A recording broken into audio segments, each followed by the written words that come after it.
Great song. Most of us agree our relationship with our mother is such an important one, but how much does that connection actually affect our relationships with the other people in our lives? According to experts, a lot. Joining me to weigh in today, we have our Cara Kinnear back, Emmy Award-winning makeup artist Nisa Green, and our community correspondent, Miss Myra Skye. Ladies, welcome.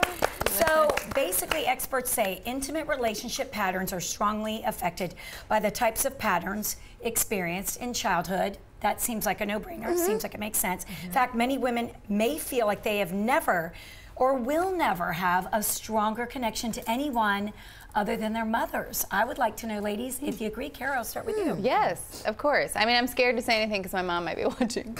If she wants to. I don't want to say it. No, I think there is no one that really knows you better than your mother, probably. Right. I mean, I say to my boys all the time, you guys will be each other's longest relationships, your longest friends, your longest companion, because they'll always makes me cry. So sweet. I know. It's I say that to them all the time, but I feel that way about my mom. She's my longest friend for sure. Oh, Cara. Well, that was a question, right? I don't know. Was, yes, but it was a great way to put it. Myra, how about you?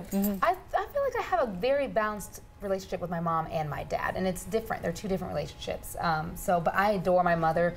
She's taught me how to carry myself as a woman, and those things I've learned from her more than any other woman in my life. So I mean, I have a special relationship with her and a special relationship with Dad. Right, but different, and we're going to probably dive into how they're different based on some of these questions that this psychologist poses. Nisa? Absolutely the same. By all definition, I'm a daddy's girl, but I just think there's some things you can only go to mama for. You can only talk to your mom about, and there's some things that only your mom is ever going to know about you. So I'm like Myra. I'm definitely split down the middle, daddy's girl and a mama's baby, but completely different relationships with both. Right. Completely different. And y'all know my mom, I mean, I adore her, and she actually had to play mom and dad when my dad sort of checked out of life.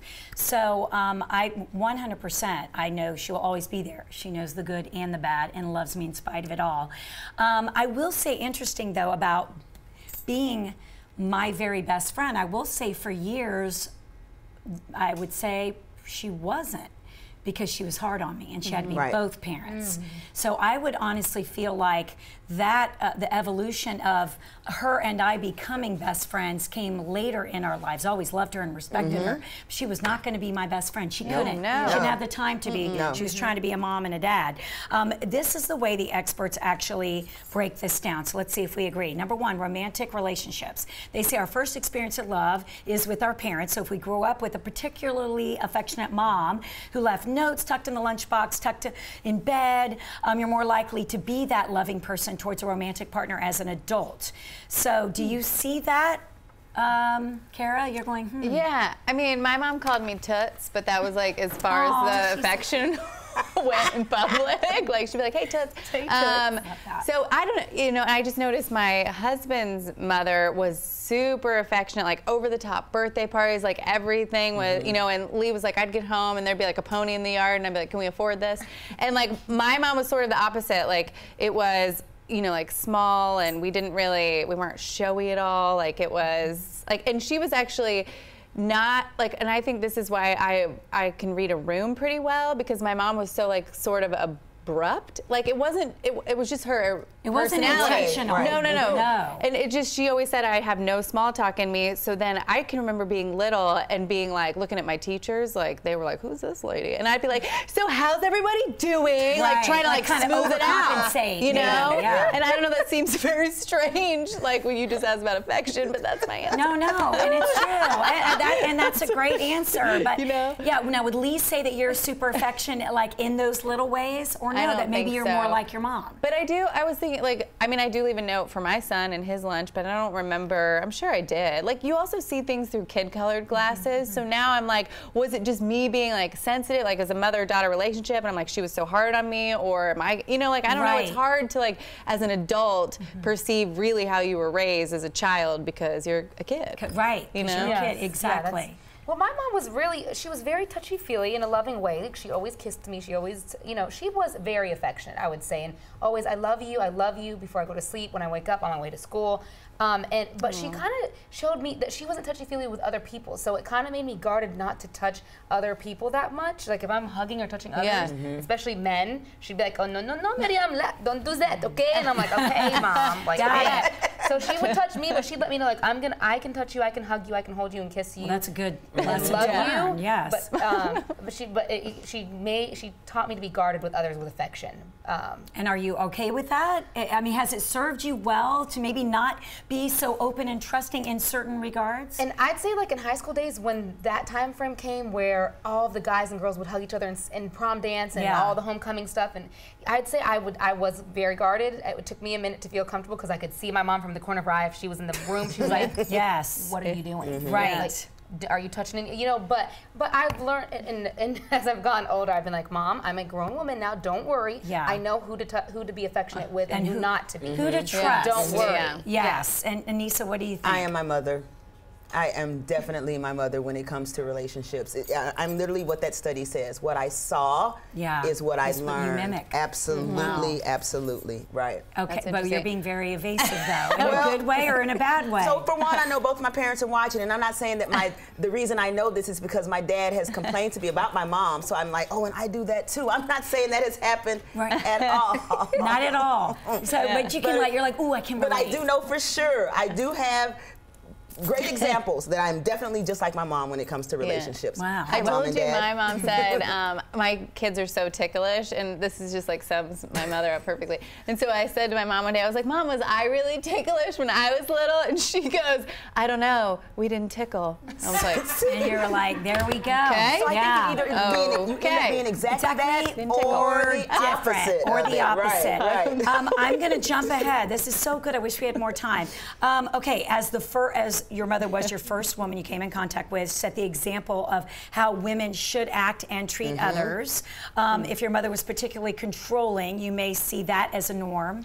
And the way you act. And you pointed to me. Are you more drawn to female friends who are similar to your mom? I like this question. Kara. I would. That's very interesting because my mom said that oftentimes growing up, like my best friends were completely different than me. She's like, you seek out people that are very different than yourself. And I don't know, I've never even thought about that. And I don't know if I do, but like that was her observation. I was like, oh, I think like my friends in college were very different than me, but I don't know. And they're different from her, you think? I don't know. I mean, I would think my mom and I are very different too, but we're a lot of ways alike. Well, your mom, I mean, I know what you're saying. Her mother can be very more stoic. Yeah. But I mean, I've even been like, does your mom like me? I love her. and Kara's like, of course. And then we had wine together and it was fine. But I mean, I definitely see.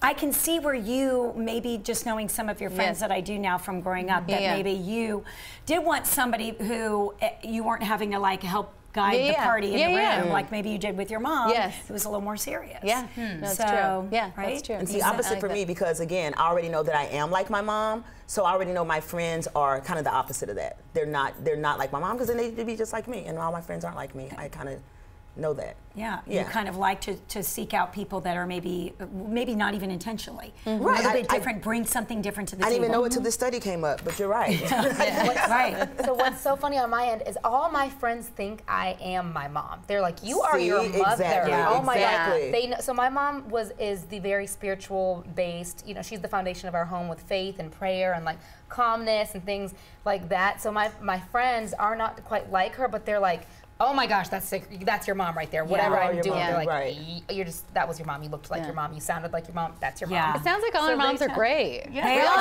Like we're doing pretty good. I know, they are. We're doing pretty good. And I get that too. Like my mom's friends who might be in Atlanta visiting that watch the show are like her mannerisms, the way she talks, every single thing. And that's not, I take that as a compliment. Yes. And by the way, in regards, quick sidebar, somehow, some way, somebody, a viewer yesterday interpreted our roundtable as we're not like a women empowerment show yesterday. What? Because we're talking about can women have it all? And by no means, if you saw the show, did we ever say women can't have it all. Yeah. What we said was, what is all? It's up to you to decide. We try and have it all. Do we do it all? Yeah, right. What are your boundaries? How do you decide that? That is what we are all about women love on the show. And I just had to say that. And define your all. And define your all. However you want. And set your parameters. But we are about whatever it is that you want to do and accomplish it, we want to help you get there. You can't put in a box. Absolutely. Yes, and by the way, I forgot the poll really quickly. Do we think moms have a big influence on our adulthood? Sorry, y'all, we got so into it. What do we say? Of course. Of course. Yes, Mom yes, bonds yes. are a must, 60% to 40%.